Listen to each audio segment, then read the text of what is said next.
மன்னார் மாவட்டத்தின் கீழ் வருகின்ற பள்ளிமுனை என்னும் கிராமம். இந்த கடலின் அண்டியதாக 24 குடும்பங்கள். அண்மை கால யுத்தம் காரணமாக இந்த மக்கள் வாழ்ந்து வந்த பூர்வீக காணிகளையும் வீடுகளையும் கைவிட்டு இடம்பெயர்வை மேற்கொண்டனர். மக்கள் 1990 இடம்பெயர்ந்த பின்பு இது இராணுவம், போலீஸ், தற்போதைய கடற்படையின் முகாமாக இருப்பிடமாக மாறியிருக்கிறது. இவர்கள் இந்த பொதுமக்களுக்கு சொந்தமான குடியிருப்புகளை ஆக்கிரமித்து தொடர்ந்தும் அரசாங்கத்துடன் இணைந்து தங்கள் சொத்தாக மாற்றிக்கொள்ள பல முயற்சிகளை முன்னெடுத்து வருகின்றார்கள். காணியுடைய உரிமையாளர்கள் இவற்றை மீட்டெடுப்பதற்காக நீதிமன்ற வழக்கு தொடர்ந்திருந்தார்கள். ஆனால் அரசாங்கம் காணி சுவீகரிப்பு சட்டத்தின் கீழ் இக்காணிகளை அரச சொந்தமாக மாற்றியமைக்க முயற்சிக்கிறது. கடந்த 17ஆம் தேதி ஜனாதிபதி தலைமையில் நடைபெற்ற பாதுகாப்பு ஆலோசனை குழு கூட்டத்தில் இது தொடர்பில் விரிவாக கலந்துரையாடப்பட்டது. தற்போது 8 கட்டிடங்கள் நிர்மாணிக்கப்பட்டுள்ளன. விசேடமாக கடற்படையின் ரேடார் கருவி ஊடாக கடற்படையினர் கண்காணிப்பு நடவடிக்கைகளை முன்னெடுக்கின்றனர்.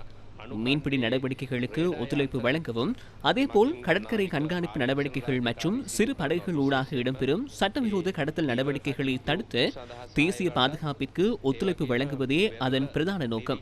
காணியின் உறுதிப்படுத்தப்பட்ட பெறுமதி தொடர்பிலான அறிக்கை ஒன்று நில அளவை திணைக்களத்தினால் பெற்றுக்கொள்ளப்பட்டு பாதுகாப்பு அமைச்சினூடாக தேசிய கணக்காய்வு திணைக்களத்துக்கு வழங்கப்பட்டுள்ளது. மக்களுக்காக அதை வழங்குவதற்கு 151.5 மில்லியன் உறுதிப்படுத்தப்பட்ட பெறுமதியும் முன்வைக்கப்பட்டுள்ளது. 2024 அக்டோபர் மாதம் 16ஆம் தேதிதான் இவை முன்வைக்கப்பட்டன. பிரதேச செயலாளர்களுடன் கலந்துரையாடி வேறு பிரதேசங்களிலாவது காணிகளை பெற்றுக் கொடுக்க ஆலோசிக்கின்றோம். பிரதேசவலிங் ஹரி இடம் லபலதென். ஆகவே சொந்தமான உறுதி காணிகளை நீங்கள் அந்த மக்களுக்கு கொடுத்து நேவிக்கான காணிகள் வேற இருந்தால் பக்கத்தில் ஏதாவது இருந்தால் நீங்கள் அதை பார்க்கலாம். ஆனால் மக்களுடைய காணிகளை சுவீகரிப்பதன் ஊடாக நஷ்டஈடை வழங்குகின்ற ஒரு வாய்ப்பை நாங்கள் உண்மையில் ஏற்றுக்கொள்ள முடியாது. அந்த மக்களும் ஏற்றுக்கொள்ள மாட்டார்கள். நேவியை எடுக்கணும் என்று நாங்கள் சொல்ல வரேன். ஆனால் மக்களுடைய காணி அதில் கொஞ்சம் தான் இருக்குது. அதை அவர்களுக்கு ஒப்படைத்து மீதி காணியை கடற்படை இருக்கிறதுல எந்த ஆட்சேபனையும் இல்லை.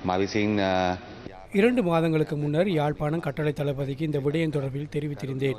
பிரதி பாதுகாப்பு அமைச்சரிடம் வேண்டுகோள் விடுக்கின்றேன். உங்களின் பிரதிநிதிகள் குழு மற்றும் கிராம மக்கள் மற்றும் அரசாங்க அதிபருடன் குறித்த இடத்தினை ஆய்வு செய்வதற்கு அனுப்ப முடியுமா என வினவுவதுடன் அது மிகவும் முக்கியமான இடம் என்பதை ஏற்றுக்கொள்கின்றேன். இவர்களின் கோரிக்கை தொடர்பில் பரிசீலனை செய்யுமாறு கேட்டுக்கொள்கின்றேன். அவ்வாறு செய்கின்றேன். அமைச்சர் அவர்களே, அந்த மாவட்டத்தில் சிலாவத்துறை பகுதியையும் கடற்படை முழுமையாக ஆக்கிரமித்துள்ளது. அது தொடர்பில் மீண்டும் பாதுகாப்பு ஆலோசனை குழுவிலும் கேள்வி எழுப்பினேன். அது தொடர்பில் எங்களுக்கு பதில் வழங்க வேண்டும். அது தொடர்பிலும் நாங்கள் நடவடிக்கை எடுக்கின்றோம். பாதுகாப்பு குழுவிலும் இது பற்றி பேசினோம்.